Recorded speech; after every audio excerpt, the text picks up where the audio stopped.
So இது வந்து ஒரு ½ ஏக்கர் சின்ன வெங்காயம், ஸ்மால் ஆனியன்.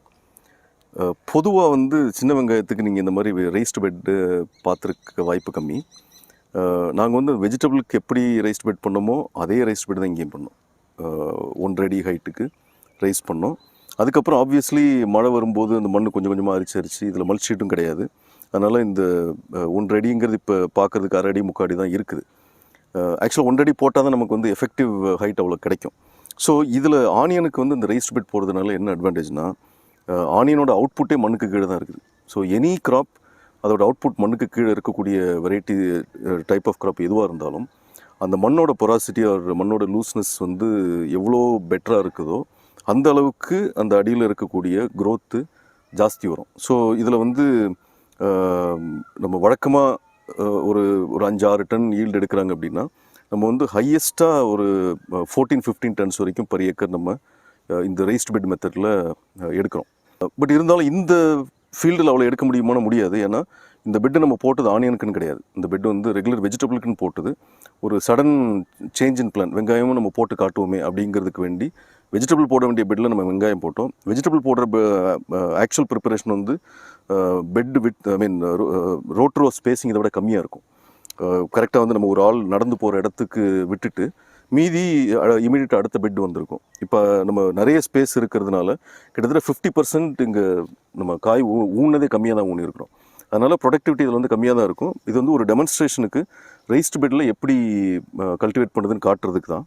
இதில் வந்து ப்ரொடக்டிவிட்டி பேசிக்கலி நாங்கள் எப்படி கால்குலேட் பண்ணுவோம்னா, per ஸ்கொயர் ஃபீட் எடுத்துகிட்டு அதை வந்து எக்ஸ்ட்ராபுலேட் பண்ணி ஒரு ஏக்கருக்குள்ளே வந்திருக்கலாம் அப்படின்ற மாதிரி கால்குலேட் பண்ணோம். அப்போ தான் நமக்கு வந்து ஆப்பிள் டு ஆப்பிள் கம்பேர் பண்ண முடியும். அந்த மாதிரி per ஸ்கொயர் ஃபீட் நீங்கள் எடுத்திங்கன்னா கிட்டத்தட்ட ஒரு 14-15 டன் கண்டிப்பாக அதில் வரும். அதே மாதிரி இந்த பெட்லேயும் நம்ம வந்து டபுள் இன்லைன் தான் கொடுத்துருக்குறோம்.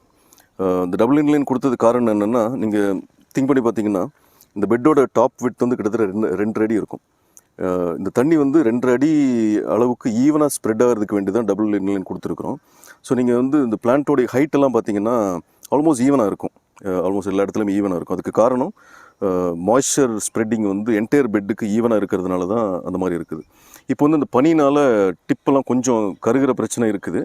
பட் அந்த 14-15 டன்ஸ் ஈல்டு வந்து நம்ம கொண்டு வந்துடுவோம். இது மாதிரி இந்த ஆனியன் துல்லிய விவசாயத்தில் நம்ம பண்ணும்போது ஒரு 8-10 சென்டிமீட்டர் பிளான்ட் டு பிளான்ட் ஸ்பேஸிங்கில் நம்ம அடர்த்தியாக வைக்கிற பட்சத்தில் அந்த ஆப்டிமல் ஈல்டு எங்களோட ஸ்டடீஸில் அதில் தான் ஆப்டிமல் ஈல்டு வந்திருக்கிறத நாங்கள் பார்த்துருக்குறோம். ஸோ பேசிக்கலி கான்செப்ட் என்னென்னா, அந்த வெங்காயம் பெருகிறதுக்கான இடத்த நம்ம கொடுத்துட்டு கொஞ்சம் கேப் விட்டுட்டு அடுத்த காய வச்சிடும். ஸோ அந்த மாதிரி வைக்கும்போது ஆப்டிமல் ஈல்டு நம்மளால் கொண்டு வர முடியுது. இந்த ஆனியன் வந்து நம்ம பெரிய வெங்காயம் வந்து மகாராஷ்டிராவில் ரொம்ப ஃபேமஸ். மகாராஷ்டிராவில் இந்த பெட் வந்து கொஞ்சம் டிஃப்ரெண்டாக பண்ணுவாங்க. அதாவது நீங்கள் இப்போ இது வந்து ஒரு இந்த ஷேப்பில் இருக்குது. மகாராஷ்டிராவில் ஆல்மோஸ்ட் ஒரு சர்க்குலர் ஷேப்பில் இருக்கிற மாதிரி இருக்கும். அதுக்கு அவங்க மெஷின்ஸும் வச்சுருக்கிறாங்க. பட் அந்த பெட்டை பண்ணுறதே ஒரு கலை. ஒரு சில இடத்துல 3 லேட்டரல் கூட போட்டிருப்பாங்க.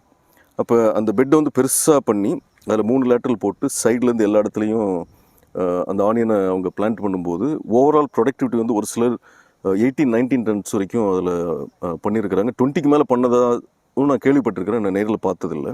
20-25 வரைக்கும் பண்ணதாக சொல்லியிருக்கிறாங்க.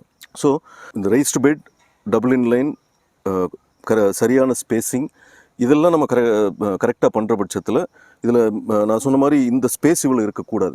நீங்கள் ஆனியனுக்குன்னே பண்ணுறீங்கன்னா இவ்வளோ ஸ்பேஸ் இருக்கக்கூடாது. இவ்வளோ ஸ்பேஸ் இருந்ததுன்னா உங்களுக்கு பாதி ப்ரொடக்டிவிட்டி காலி ஆகிடும்.